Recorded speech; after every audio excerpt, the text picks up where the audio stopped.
Welcome back to their episode of the Startup Therapy Podcast. This is Ryan Rutan, joined as always by my friend, the founder and CEO of Startups.com, Will Schroeder. Will, if we listen to the zeitgeist, the economists, and all that's going on in the world right now, it doesn't seem apparent that there's a recession. And yet, indicator might we have that there's a recession at hand? Yeah, my indicator would be every single founder that I talk to right now. And we talk to a lot. Yeah, we talk there's to a lot of definitely a founders. recession in startup land, at least. If it's not affecting the rest of the world yet, we're definitely feeling it in. Yeah, apparently all these founders didn't get the memo. Apparently Right. everything's great and nobody told us. We just don't have any money. You know, Ryan, we have this really interesting purview where we get to see not only so many different types of startups, like, different industries, et cetera, different stages of startups. So from idea stage, all the way to pre-IPO stage. And we get to have very, very intimate conversations with the founders, specifically, not with the PR flacks, not with the person in marketing trying to talk up the company, Right. the person who all this shit is going to fall on, right? Who's being kept up at night. We're a fly on the wall in every corner of the economy by virtue of talking in conversations with founders in every corner of the economy. You bet. Let's take stats and economists off the table for a second. Sure. Every single founder I talk to right now is scared to death and things are bad. Now, when I say that, Ryan, at some level, you and I are in the business of getting people excited about startups. And we have a business where people come and they pay us money to help build their startups, et cetera. So think of what it must be like if you and I are getting on our own podcast saying things are fucked up. Things are tough right now. But I think that's something that we take very seriously. The responsibility that we have to both empower people to feel good about doing these things, but to be real sober while they're doing it, right? We're not like, okay, have 3 shots tequila, now let's talk startups. Yeah. Come into this with a dose of reality. And I think that a big part of what we're going to cover today is the fact that, like, you might have been thinking this was just you. All right. And it's very important to know that there are other macro forces at play here. And while it may not be a great time in the environment, there's a pretty clear message there, which is that, like, look, a lot of folks are going through this right now. Stay your course, right? Hold on and just be prepared for the reality of what the situation looks like right now. Let's paint the picture of where we're at right now, right? Just to give a general sense and why we're saying this, okay? So a couple of macro forces are happening. We'll get into the kind of the details of kind of how we got here. But essentially what we're saying is right now in the startup world, forget the rest of the world or anything else, in the startup world, we are in what we are calling a silent recession. Recession because shit's bad. Silent because nobody seems to be talking about it, right? Nobody seems to be talking about what's actually happening everyone's here. like, revenue's dropping off. We can't get clients to close. We're having plenty of good conversations, but no one's committing, I think, is the one that I hear on just repeat right now. Right? People are like, because again, like the world's not fully scared. It's not shut down. We're not facing full-on recession yet. And yet the decision-making, particularly like in the B2B space, and I'm working with a ton of founders on customer acquisition right now in the B2B space, and they're all saying the same things. Like, we're getting the conversations. People are interested in what we're doing. They like the solutions. They are not pushing the cash register. They're just not moving forward. And that's where things get a little bit funky. I think like if you read particularly like financial news media, like your CNBCs of the world, things like that, they're going to show you good stats and they're not lying. Numerically, the stock market, returned incredibly. S&P did so well last year. It printed money last year. It did incredible, right?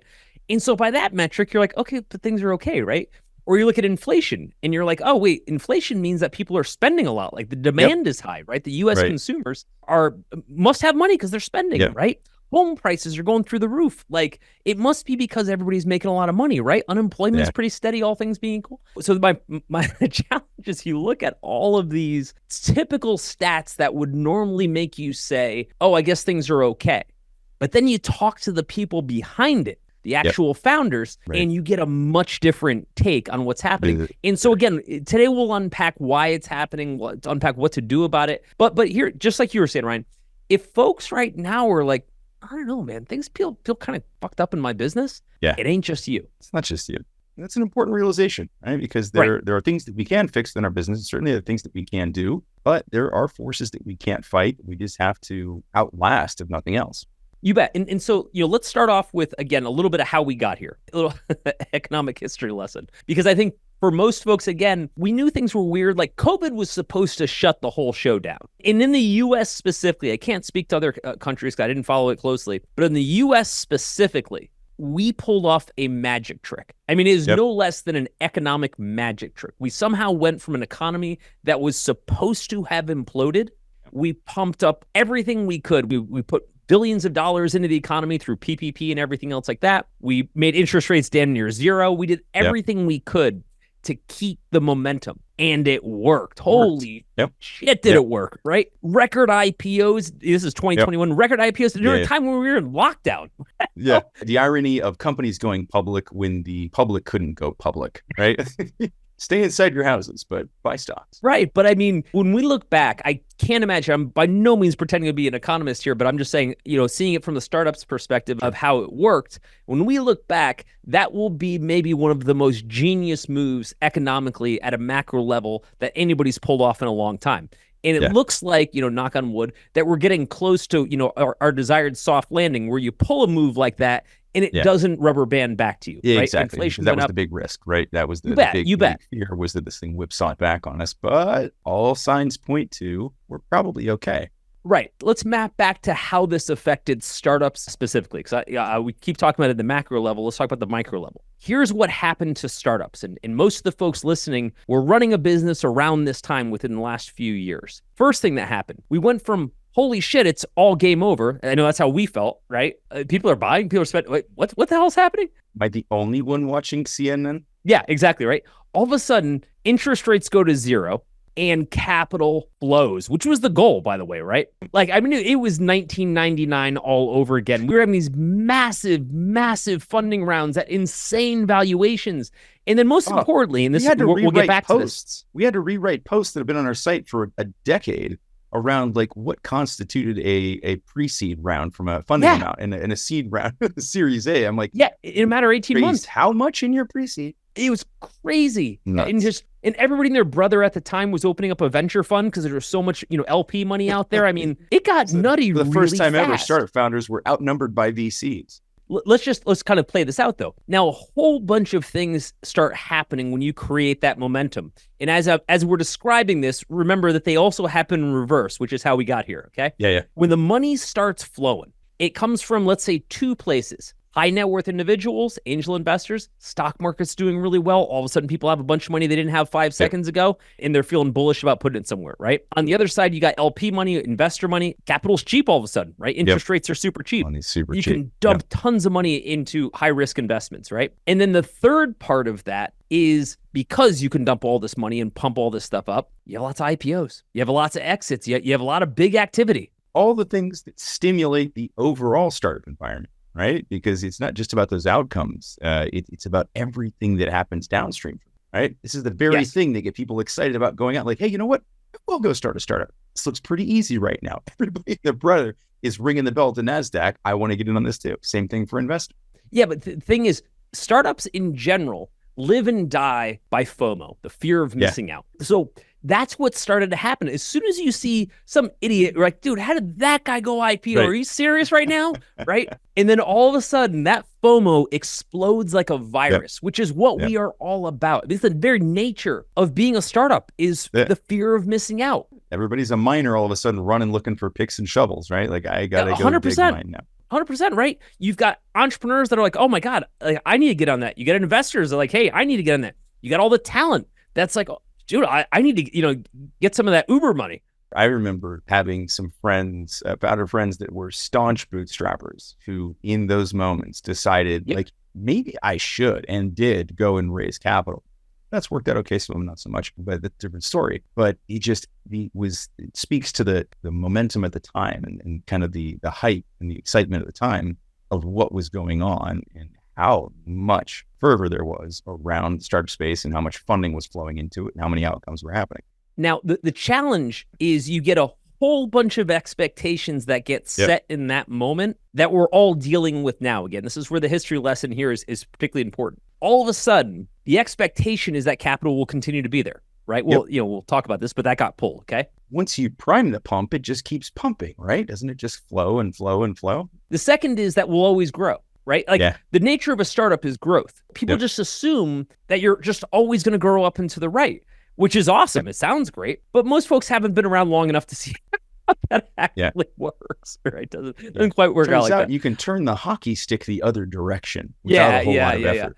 But also remember that there's so much momentum that gets carried. Again, kind of the centrifugal force of FOMO, right? It starts with the founder and the investor, right? They start that going. Right. But now they've got a bunch of capital. They go hire a bunch of people. The media covers the fact that they raised money, that they're hiring all these people, et cetera. Now the media is spinning this up, right? Now more people are reading the media saying, I want to go work for those companies. I want to do business with those companies. I want to buy that product. Like the whole thing compounds. Another interesting indicator in that time, right? Specifically what you're talking about around the hiring, right? For the first time ever, I started seeing roundup posts on LinkedIn that said like, these startups are hiring. That never would have existed before, right? Unless it was caveated with something like, here's some startups who are hiring in case you can't get a real job, right? That would have been the caveat previously. During that period, all of a sudden, people were like, these hot and fast growing startups are hiring, like just big lists, one after the other after the other. Everybody seemed to be posting one of these things on LinkedIn at some point. And so again, the expectation setting starts to get real dangerous, okay? It's kind of like our greatest strength and our greatest weakness. Greatest strength, it helps us do optimistic, complicated stuff. Greatest weakness, it doesn't occur to us that things can change dramatically. So let's fast forward a little bit. A couple of years ago, if my date stamp's right, and I suck at dates, but I think it's like mid-2022, kind of the wheel stops. And I don't recall exactly what the event was that caused that, so to speak, because I think we're still mid-COVID or close to the end. I don't know. But I remember when it happened. I remember it happened in April specifically. And why do I know this, Ryan? Because you and I were going over our numbers for our businesses. And for folks that aren't super familiar, we own a lot of different websites. We own startups.com, but at the time we owned Zirtual.com, which is a virtual assistant business, bizplan.com, fundable.com, launchrock.com, clarity.fm, you name it, right? Yeah. These are all slightly different businesses, right? I mean, they're all, under the same umbrella, but we watched them all start to drop. Yeah.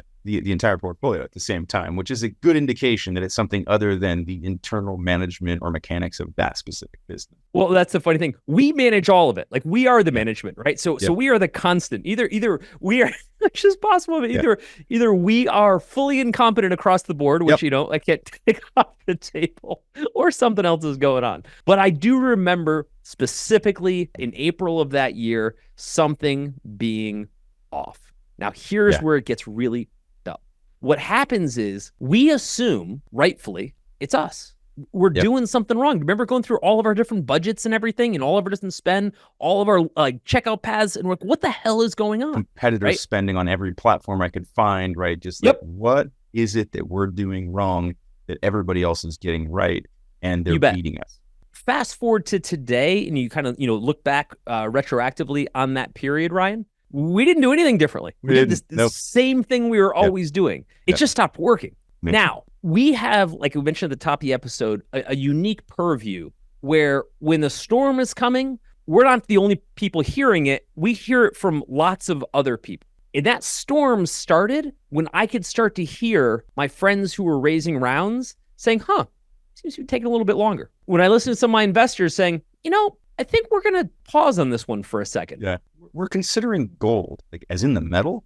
Yes, as in the metal. It wasn't one thing. It was kind of a little bit of everything. All of a sudden, like 5 seconds ago, you couldn't find an engineer or a marketing person because they had 28 job offers. All of a sudden, I get like a message from someone like, hey, are you guys hiring by any chance? Which I hadn't gotten like in 18 months. Like we were chasing other people out. When you move April to the end of that year, holy hell did that get my God, right? Night and day. Now, here's where it's hard to respond in that moment. So let's say it's mid-2022, and this is us as well as everyone else. Is it a blip or a trend? Who knows? Maybe, maybe it's just a bad quarter. But that bad quarter becomes another quarter, another quarter, another quarter. And particularly for folks that are in the fundraising cycle, which means you've raised previous rounds, the expectations that you're going to raise more rounds, and you have hired and built infrastructure based on that expectation, which is reasonable when it keeps coming in, right?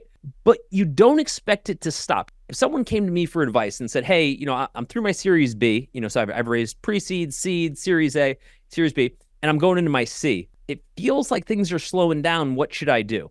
honestly, my advice would be, boy, you're this far along, kind of have to hit the gas, right? Hitting a hard stop is going to prevent you from getting a C round. Essentially, hitting a hard stop, if we were to say no more hiring, circling the wagons, then you're trying to go for your C round, and investors like, well, it doesn't look like you're hiring. It looks like, you're planning for things to stop. I don't want to put money into that. Right. Let's see. So you're, by all other measures, all of your signals say that we're about to pump the brakes across the board, but you want me to pump cash into your business. Exactly. It's a very bizarre, albeit... By the time you're that far down the funding path too, you don't really have much of a choice. So if you're on your way from B to C, you don't get to just be like, well, you know what? We'll just hold it B. We'll just stay here, right? Generally not. Right. I'm like, you're 8 months pregnant and you got to make this baby. But at that moment, when things start, you can't really tell, is it just something off in my business?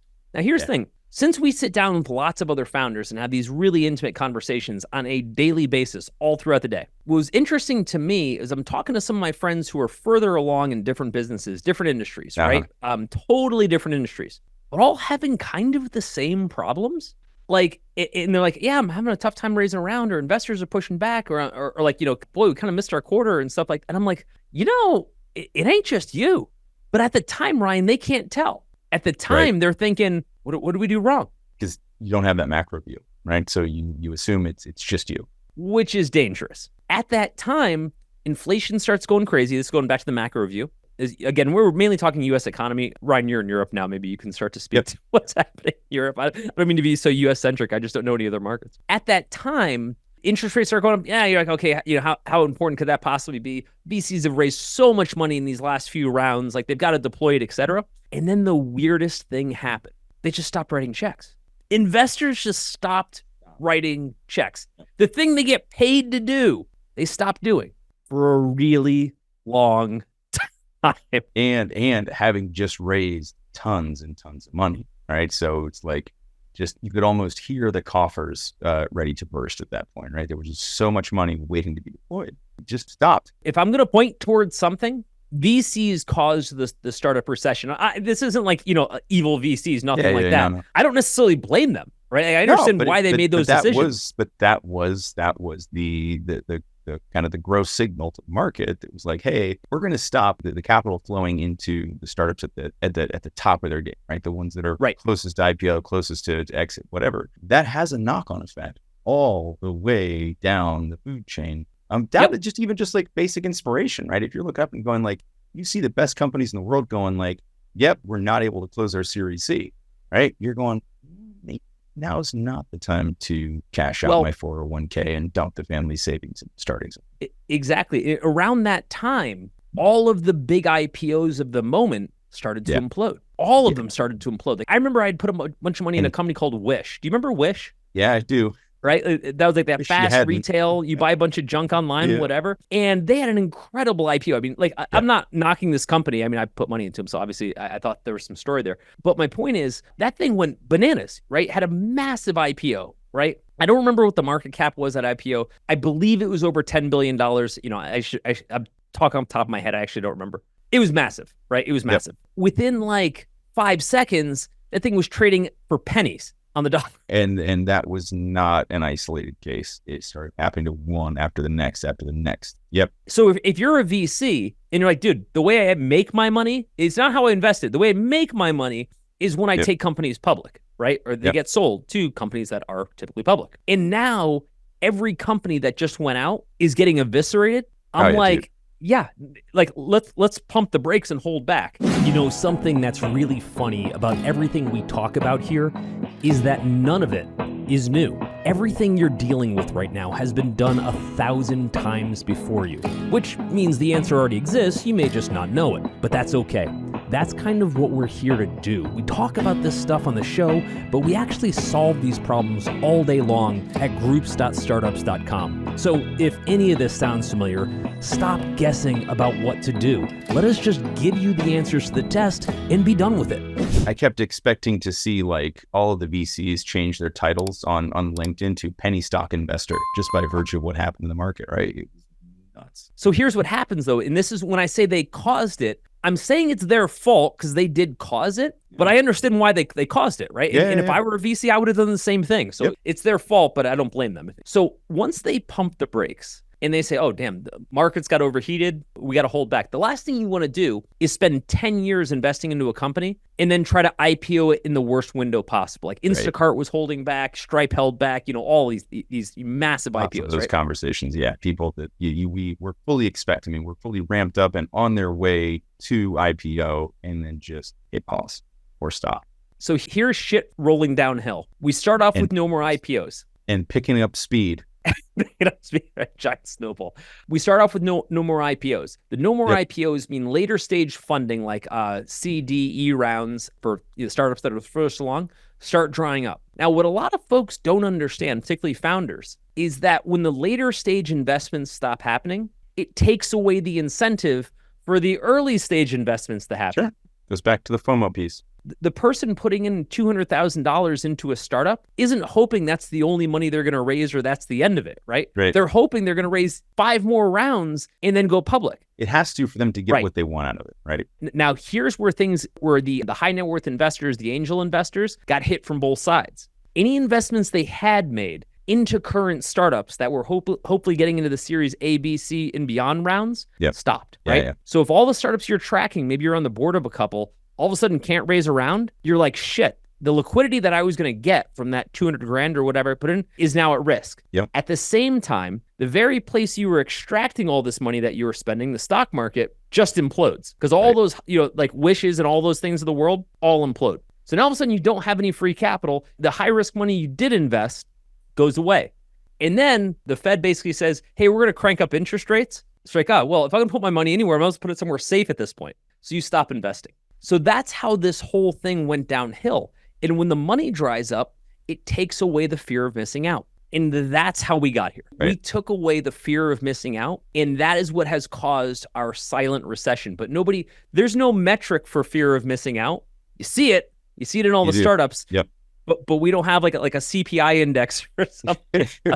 Lack of FOMO. Yeah, there's nobody talking about the stock collective basket. That's like, but here's what it's amazing, right? And so I mean, like to your point, like they did cause it. They're not necessarily to blame it as their fault, but it impacted them as well, right? As you said, then like you've got all of these startups, just this like massive slinky effect where by stopping the momentum to the front, all of a sudden, like it just daisy chains all the way back to the beginning and all of a sudden now. And then it was really interesting too, that when we did see checkbooks start to loosen up a bit, and what would that have been like mid 2023, about this time last year, started to see a little bit more interest. But do you remember like the raise requirements became insane? Like they were very specifically putting money into things that were already working pretty well. Right? It wasn't like nobody was taking a flyer on somebody just because it was a good idea. They were putting money into cash flowing companies. It started to look a lot more like PE at that point, private equity versus true venture capital to me. And that did start to create a little bit of new momentum, but not a ton because it was getting so specifically directed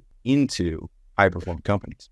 Yeah. And so because of that, shit falls downhill. Now we're at the end of like a 2-year cycle of that. And now all the startups that couldn't raise just haven't raised at this point, or they've down rounded heavy. And by the way, if you're one of those folks listening, founder, whatever, this is part of it ain't on you, right? I'm sure you've put the weight of the world on your shoulders, and it's kind of what we do. Trust me, when you get to this point in the cycle, it is very hard to navigate. And I want folks to hear that. It's not that I'm saying, oh, you're not responsible for your outcome. You are. But when everything is on fire, it's kind of everything's on fire, right? So I just want you to be mindful of that. If all of a sudden we tilted the track up at a 45-degree angle, we would expect Usain Bolt to hit slightly lower 100-meter times, right? Like that's what we're saying.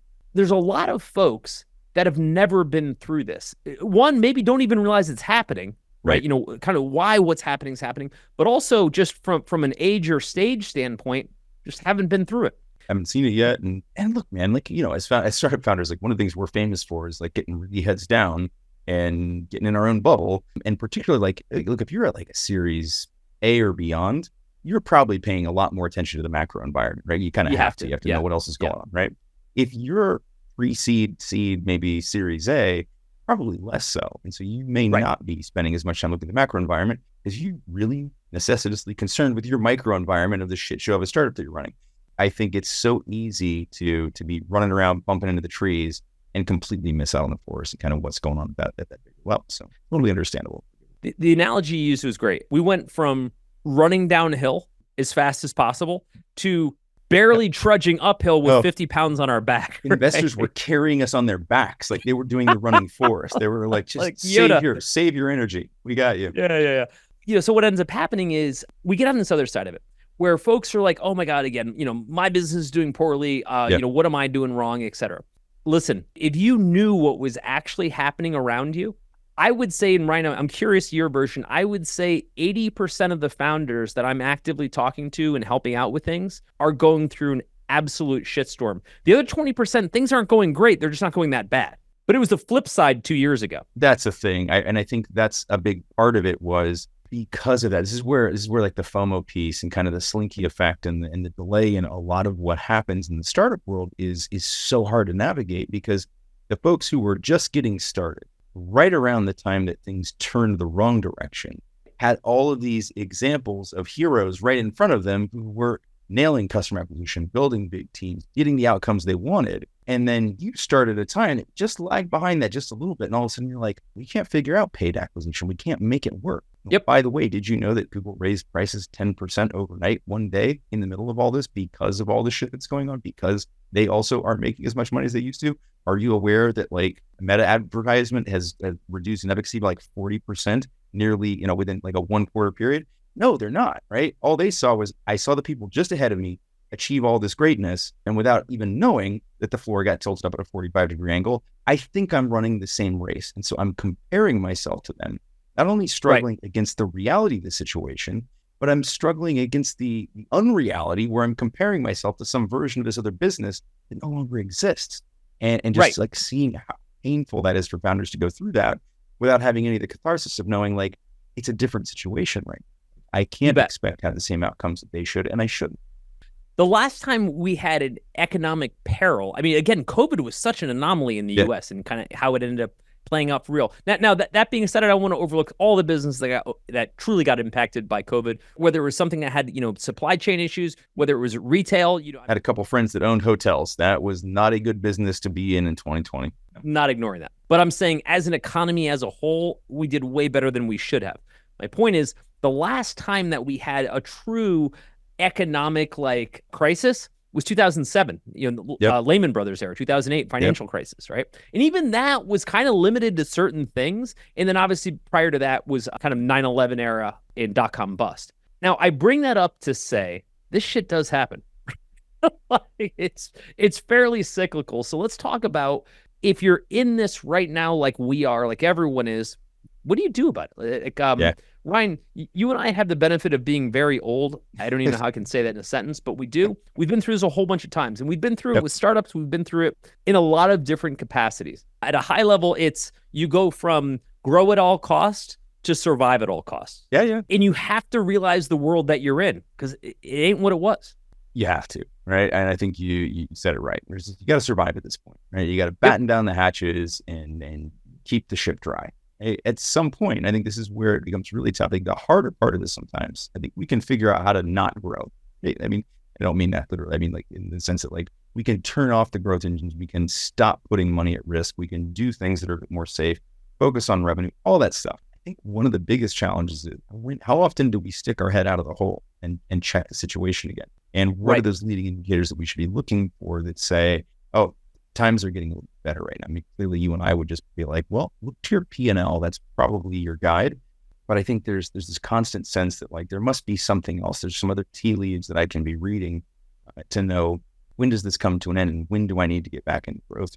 The answer is it's really difficult, right? There aren't like major, again, like we don't have the same like, oh, interest rates suddenly change. This means, immediate benefit to the stock market. Doesn't necessarily mean immediate benefit to the startup space. In fact, that can create a lack of desire in the startup space, or else in the stock market's hot. Well, let's just put our money there. That's far easier, far more liquid. Why go into this really high risk capital? So yeah, I mean, it definitely feels like one of those times where if you haven't already battened down the hatches, you should probably be doing that. Yeah, and part of that is the expectation setting across the board, and that starts with ourselves as founders. 100%. It doesn't matter what you had going on 2 years ago. The world is not the same. You're totally different environment, right? It'd be the equivalent of a restaurant owner at the beginning of COVID being like, why aren't people coming to my restaurant? Like, just this COVID thing. And it's like, it ain't the same environment, right? We do 4 turns a night. We always have. That's what we're going to keep doing. You bet. If you were having 20% year-over-year growth, 20% quarter-over-quarter growth, whatever your great growth was 2 years ago, a year ago, doesn't matter. It all gets reset. You had 100 people on staff, right? And you're trying to hire as many people. Doesn't matter. You now have 9 people on staff, and you're trying to keep this thing around. The valuation was $100 million at that point. The valuation is $0 million right now until you figure out how to keep this thing around long enough. It's so hard. It's so hard because those achievements are so difficult in the startup space, right? As a founder, the work that went into getting to that 20% growth rate, when you get knocked back off that, the feeling that like, I have to go through all of that again just to get back to where I was can be really overwhelming. So like the best I can do here is be like, buck up, buttercup. Like, it sucks, but also like, because this isn't you figuring it out for the first time, I think this is something else where founders can get really discouraged. I spoke to a very discouraged founder today on the phone. I think he was feeling a little bit better by the time we got off, but he was pretty discouraged. And we talked about exactly this, the fact that there are some macro forces in the market that are working against his particular business. And that, they were at a better place. They've been pushed back a little bit now. And I said, like, man, I don't want you to think that like you have to go climb the same mountain. You've already climbed it. You know the way. The first time you did it, you were hacking your way through trees and bushes with a machete, climbing over boulders. Like, you know the path now. And so I think that there is some important dialogue around that, which is that like if you've been somewhere that was better and you've been pushed back by this, as opposed to just being held back by this, your recovery may not be as difficult as it was to get there in the first place. It may also be, but most times, like you and I have seen this time and time again, once you've learned the lesson as a founder, once you know how to get to a place, once you know how to execute on something, doing it again and again is typically not a problem, right? It can feel like that. Emotionally, it feels like that. Emotionally going from the $100 million valuation to the $0 valuation feels like I have to go create all of that value over again. Maybe, but the good news is you know how to do it this time. You didn't the first time and you did it anyway. Right. I think part of this is we have to treat it like the storm that it is, right? Yeah. And storms are nasty. They're messy. They leave a ton of carnage. They pass in time. Part of it is recognizing that this is a storm, recognizing that everyone around you, everything you had 5 minutes ago, you can't take that for granted. We have to reset everything. To reset everything and say, okay, new mission. New mission is make it long enough so that we can be in the next good times when that storm passes and when things open up and frankly, we have fewer competitors, things are cheaper, capital frees up because those investors have to put money in sometime, right?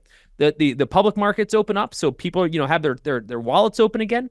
We want to be around for that. Now, in order to be around for that, we got to make some cuts. We got to make some changes. We got to reset some expectations, most notably ours as the founders, right? And we have to do that with an eye toward longevity, with an eye toward survival. No matter how small or compact this needs to be for a minute, that's what it's got to be so that we can be around long enough to get the big exit later, to get the big outcome later.